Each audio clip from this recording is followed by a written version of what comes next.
I'm 28 and I recently planned to propose to my girlfriend, Sarah, who's 26.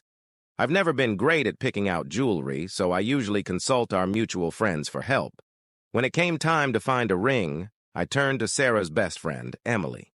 She knows Sarah better than anyone, so I thought she'd be perfect to help me choose. While Sarah was visiting her sister, I invited Emily over to look through some catalogs. After a while, we decided it would be best to visit a jewelry store. Not knowing when Sarah would be back, I texted her, pretending to order takeout, to see how much time we had. She replied that she was shopping with Emily, which shocked me since Emily was right there in my house. I showed her the text and we both looked confused. Sarah is spontaneous and often makes plans on the fly, so normally I would believe her. But this felt off. When Sarah returned, she acted completely normal. We had takeout and cuddled on the couch, but I struggled to hide my feelings. I could see she sensed something was wrong, but I couldn't tell her why. I was torn about what to do. Sarah and I have always had complete trust in each other, so her lie is eating me alive. I want to ask her about it, but if I do, I'll have to explain how I found out. I didn't want to go down that road. After a few days of feeling unsettled, I knew I couldn't keep this bottled up any longer. My gut was screaming that something wasn't right, and I had to confront Sarah. I needed to know the truth, so I decided to dig deeper. I started paying closer attention to her behavior.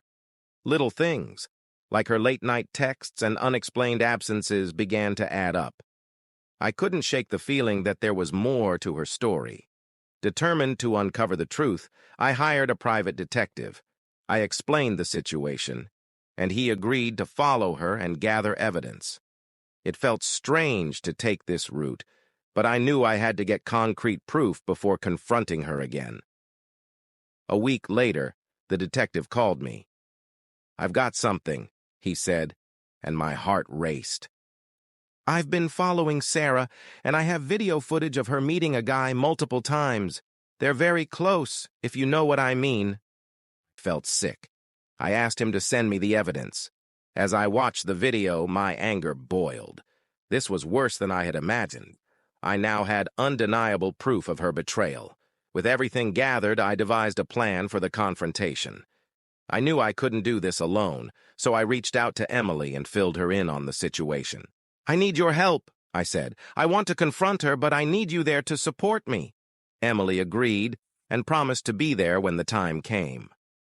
Together, we decided to set up a scenario that would catch Sarah off guard. I planned a dinner at our favorite restaurant, where I'd ask her about her recent behavior in a seemingly casual way. The evening arrived, and I was a bundle of nerves.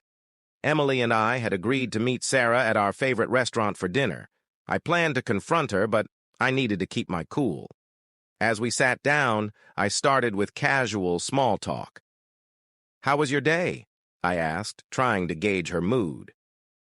"Just the usual," Sarah replied, but I could see the unease in her eyes. I decided to get to the point. "You know, I've noticed you've been distant lately. Is everything okay?" Emily chimed in. "Yeah, we're just concerned about you." Sarah's demeanor shifted. "What do you mean?" she asked, feigning innocence. I pulled out my phone and hit play on the video from the detective. As the footage of her with another man played, I watched the color drain from her face. "No. This can't be happening," she gasped. "This is real, Sarah," I said firmly. "You lied to me. I trusted you." Her eyes darted to Emily. "You told him?" "I didn't have to," Emily replied calmly.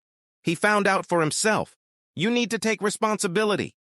"Please, I can explain," Sarah pleaded, tears streaming down her face. "It was a mistake." "A mistake," I echoed, my anger rising. "You've crossed a line." I took a deep breath, feeling a mix of heartbreak and resolve. "I'm done with this relationship," I said, standing up. "You need to figure out your own mess." As I walked out, Emily followed, offering her support. I felt empowered, knowing I had faced the truth and reclaimed my life. Sarah's betrayal would be a lesson she wouldn't soon forget.